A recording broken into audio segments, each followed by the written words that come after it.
Sylvester Stallone isn't dead. Shocking, right? A rumor started circulating on Facebook claiming that the very much alive 71-year-old had died of prostate cancer. The kicker is that this isn't even the first time people thought the Rocky star was dead. In September 2016, a fabricated news story that appeared to have been reported by CNN was being shared on the same social media site stating that Sylvester was found dead in his Los Angeles home. It was later found out that the hoax was tied to a website known for sharing celebrity death hoaxes. But just like the rumor 18 months ago, fans fell for this sick joke and began worrying that the Creed actor had kicked the bucket.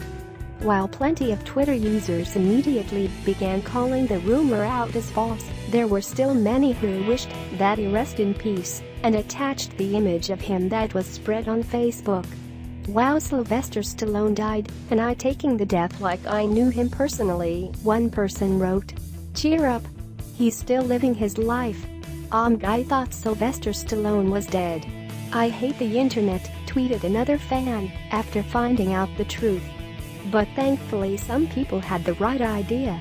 One person hilariously shared, "Breaking news, at the age of 71 beloved actor Sylvester Stallone woke up peacefully in his home this morning." Yeah, so just to reiterate, Sylvester Stallone, definitely not dead. Did you think Sylvester Stallone was dead? Or did you know it was a hoax all along? Let us know your thoughts in the comments below. Subscribe to our YouTube channel.